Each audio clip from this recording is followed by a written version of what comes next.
Most men touch women as if they are asking for permission. Watch the next couple you see greeting each other. Watch the man closely. He leans his upper body forward, but his hips stay back. His hands tap lightly, again and again. 1, 2, 3. A soft, safe, platonic rhythm. He is afraid of his own desire. He thinks he is signaling comfort, but what he is really signaling is weakness. In that moment, he places himself in the category of a brother, a toy, something harmless. And biologically, something harmless is invisible to female desire. You wonder why she pulls away, why the hug feels empty, like a routine. It's because you are touching her skin, but you are not speaking to her nervous system. In the female brain, anxiety, trust, and arousal are connected. They are not separate rooms. They are the same hallway. If you know how to apply pressure along the walls of that hallway, a simple hug stops being just a greeting. It becomes a statement. I'm going to give you 3 specific zones. These are not the usual cliches. I won't tell you to touch her neck or her inner thigh. That's obvious, and obvious is boring. These are hidden zones, where her survival instinct meets her reproductive instinct. Master these, and you don't just get a hug, you get a physical response. But before we touch the map, we have to fix the operator. The human hand is like an antenna. It transmits exactly what you are feeling. If you are nervous, your hands feel cold and shaky. She senses the noise. If you are needy, desperate for approval, your hands feel heavy and clingy, like someone drowning and grabbing for support. That creates instant rejection. To create desire, your touch must send one clear signal: controlled capability. You must understand the idea of the heavy hand. Not aggressive, just heavy. Think of a weighted blanket. Now, think about the difference between a leaf sliding across the ground and a stone sinking into wet earth. A leaf moves randomly. It reacts to the wind. It has no direction. A stone is certain. Gravity affects it, but it stays where it is. When you touch a woman, you must be the stone. You are not rubbing. Rubbing comes from nervous energy. Rubbing is trying to create warmth. It's effort. It's work. We don't do work here. We do structure. You place your hand. You allow the weight of your arm to settle. You stay still. You claim the space. This is the zero-frequency state. You are telling her nervous system, I am not taking anything from you. I am not asking for anything. I am here, and I am steady. And strangely, this stillness is what creates movement inside her. When you don't move, she starts to respond. She becomes alert. She waits for what comes next. You now have her attention, because you have broken the pattern of every other man who is constantly trying to impress or please her. Now that you are heavy, now that you are still, we can move to the zones. Zone 1, the sacral base, the anchor. Stop reaching for the waist. The waist is a trap. It's too high, it feels unsure. And stop grabbing the butt. That is too obvious. It's crude before it's deserved. It loudly announces, I want sex. And that destroys the tension of not knowing. The first hidden zone is the sacral base. A quick anatomy lesson. The sacrum is the triangular bone at the bottom of the spine, sitting between the hip bones. It is the central support of the skeleton. It carries the weight of the upper body. In spiritual systems, this is known as the seat of Kundalini. In biology, it is the center of balance. When you hug her, guide her through a doorway, or stand behind her at a bar, your hand goes here. Flat. Fingers slightly open, but the fingers are not the focus. The palm is. Place the base of your palm where the spine ends, and the glutes begin. Here is the method, the grounding press. Apply pressure inward and slightly downward. You are not pushing her ahead. You are connecting her to the ground. Why does this work? Because modern women live in a constant state of tension, high alert, always bracing themselves physically and emotionally. When you apply downward pressure to the sacrum, You are physically taking over the job her spine has been doing all day. You are physically saying, "I've got you." You can relax. You don't need to hold yourself together. It is a dominant signal, but a protective one. If you watch a lioness with a lion, she leans her weight into him. She tests his strength. If he shifts, he is unstable. If he holds, he is a partner. When you hold the sacrum, do not rub. Do not stroke, just hold. Apply that heavy pressure. You will feel the change. It usually takes around 4 seconds. She will breathe out. Her shoulders will drop. Then, almost without thinking, she will lean back into your hand. She is giving you her center of gravity. This is the mental trigger of relief. Desire cannot exist where tension lives. When you remove the stress from her spine, you open access to the desire in her hips. You have become her foundation. And biology says, women attach to what feels stable. Zone 2. The Occipital Ridge, the predator's gate. Now we move to the most sensitive and risky area of the body, the back of the neck. Not the soft skin of the neck. Anyone can kiss a neck. We are talking about the occipital ridge, the hard edge at the base of the skull where the neck muscles connect. This zone is primitive. In nature, the neck represents 2 things. The kill. Predators bite here to shut the body down. And the claim. Mothers carry their young here. Males hold females here during mating. It is an area of extreme vulnerability. When you touch a woman here, you activate fight, flight, or bonding. You wake up the oldest part of the brain. Most men avoid this area because it feels too strong. So they touch the cheek instead. The cheek is gentle. The cheek is harmless. A hand on the back of the neck is claiming presence. The technique is the hairline grip. This is not a choke. This is not violence. It is firm control. When you are close, maybe the hug is ending or you lean in to speak, slide your hand up her spine, past the safe area, and cradle the back of her head. Your thumb rests on one side of the spine, your fingers on the other. Your fingertips press into the soft hollows just beneath the skull. Do not pull hair. Hold the bone. Why does this feel so powerful? Because you are directing her attention. Where the head goes, the eyes follow. By holding her head, you are silently saying, "Nothing else matters right now. Look only here." It creates the feeling of being held in place. There is a deep psychological effect called the relief of surrender. Not loss of safety, loss of effort. For a moment, she doesn't have to be in control. For a few seconds, she doesn't have to choose what happens next. Your hand on her neck makes the decision for her. When you combine this with eye contact, something powerful happens.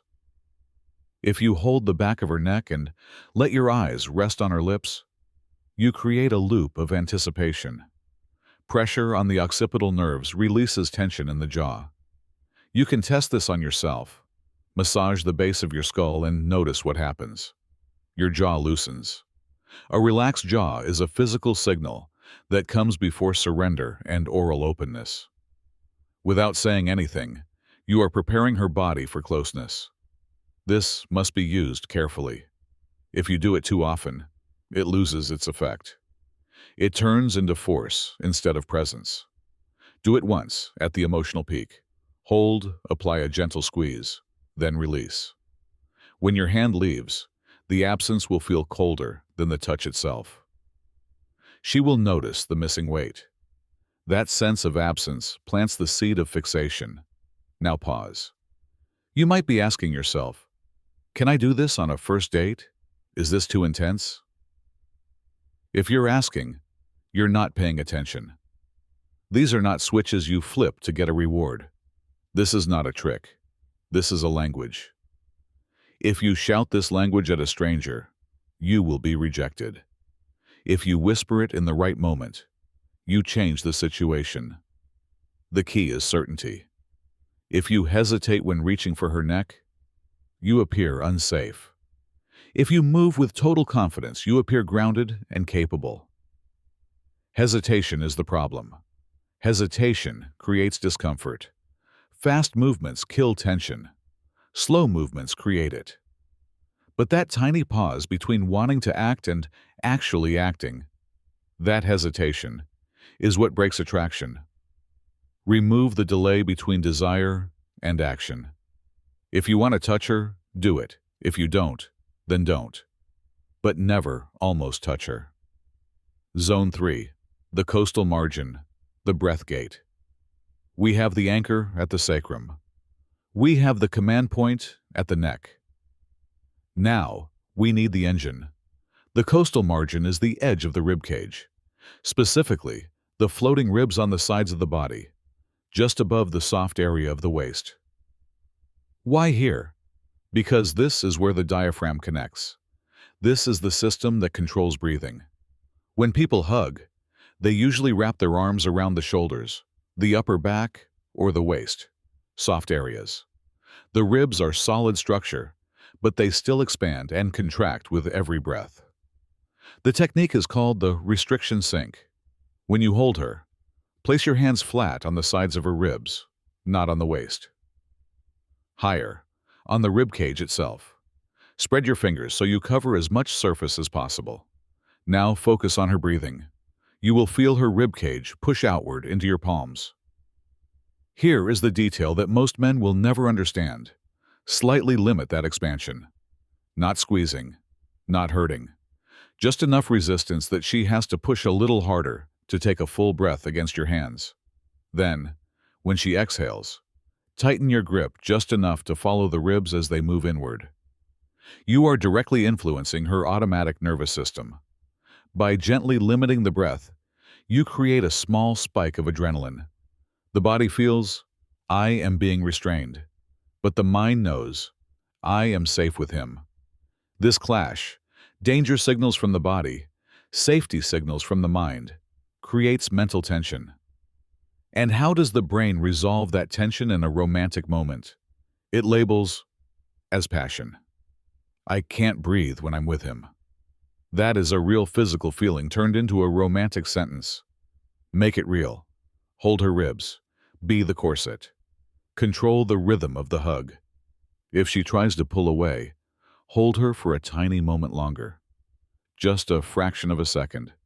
Let her feel that she was released because you chose to release her, not because she escaped. This creates a quiet power balance. You become the keeper of her breath, and therefore her comfort. Now, don't try to use all three zones at the same time. You are not an octopus. You layer them. Here is the scenario. You meet her. You step in. No hesitation. Step 1. Your right hand goes low. The sacrum grounding press. You anchor her. She stops moving. Step 2. Your left arm wraps high, but instead of tapping her back, your hand settles at the base of her neck. The hairline grip. You tilt her head slightly. Step 3. You pull her into you, chest to chest. You gently press her ribs, rib compression. You hold. No padding, no rubbing. Just still, heavy, intense pressure. High voltage. You breathe slowly. She will naturally sync her breathing to yours. This is called entrainment. If you breathe slow and deep, she relaxes. If you breathe heavy and shallow, she becomes aroused. You control the temperature. Then you break contact suddenly. Push her away gently, but with certainty. Look her in the eyes. Give a small smile like you know something she doesn't. You gave her a dose. Now you take it away. This is the Zeigarnik Effect, the incomplete loop. Her body was just adapting to the stability, the control, the pressure. Now she's standing alone again, carrying her own weight. She will immediately want to return to the warmth. She will chase that feeling.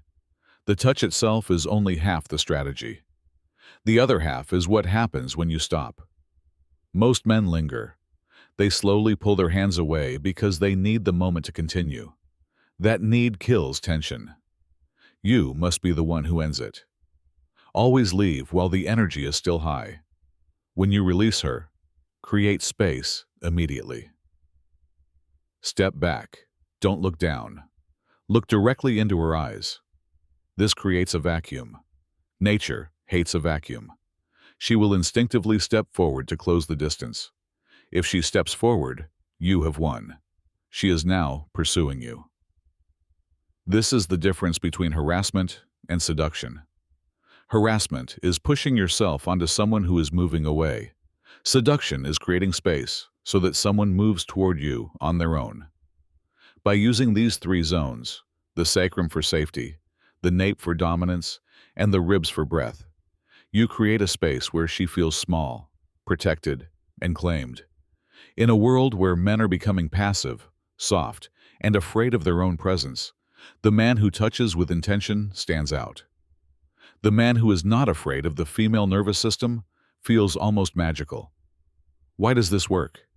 Remove the poetry and look at biology. We live in a clean, controlled world. Danger has been removed. Wildness has been erased. But the female brain evolved over millions of years in a dangerous environment. It evolved to choose partners who could handle reality. Men who were solid. Men who could protect and, if necessary, destroy threats. When you give a friendly hug, the loose arms, the polite posture, you signal that you belong entirely to the modern, safe, sanitized world. You appear domesticated. Domesticated creatures are companions. They are not chosen as mates. When you use the grounding press or the hairline grip, you signal something ancient. You activate a sleeping instinct. You bypass logic, social rules, manners, and speak directly to the amygdala and the limbic system. You remind her that you are a dangerous man who chooses restraint. And that is the core of attraction. Not safety alone, but controlled danger. I am capable of harm, and you are the one I choose not to hurt. That is the story your hands communicate. I want you to test this. Not next month, today. You don't need a date. Try the sacral press with a female friend in a completely non-romantic way, just to feel the difference. Watch how her posture changes. Notice how her weight settles. Notice how people react to heavy hands compared to nervous hands. Stop fluttering. Stop fidgeting. Be solid. Be the stone in the river. The next time you hug a woman you're interested in, commit fully. Don't lean halfway in. Anchor. Hand on the sacrum. Lead. Hand on the nape. Breathe. Sink into the ribs. Release. Then step back and watch her eyes change. She won't understand why she suddenly feels different around you. Later, she'll say to her friends, "I don't know. There's just something about him. He has a certain presence." It's not energy. It's structure. It's anatomy. It's psychology. It's understanding the nervous system. You now have the map. But a map is useless if you're afraid of the terrain. The biggest obstacle to using these zones isn't technique. It's permission. Your own permission. You're afraid to take up space. You're afraid to lead because you've been told dominance is wrong. Real dominance isn't harmful. Real dominance is protective. It's structure. It's the frame that allows the picture to exist. If you can't hold yourself, you can't hold her. If you can't touch with certainty, she will never meet you with surrender. Touch is the one language you cannot fake. You can lie with words. You can fake a smile. But you cannot fake the signal coming from your skin. If you're afraid, she feels it. If you're desperate, she feels it. If you're grounded, she feels that too. So, before you touch her, set your mind. You're not asking. You're offering. You're offering her a moment of quiet in a noisy world. You're offering her containment for her chaos. Learn the zones, yes. But more importantly, learn the intention behind them. If something in this stirred you, if you felt it in your own body, then you understand the direction. This isn't about dating tips. It's about stripping away false ideas of attraction and seeing the raw mechanics underneath.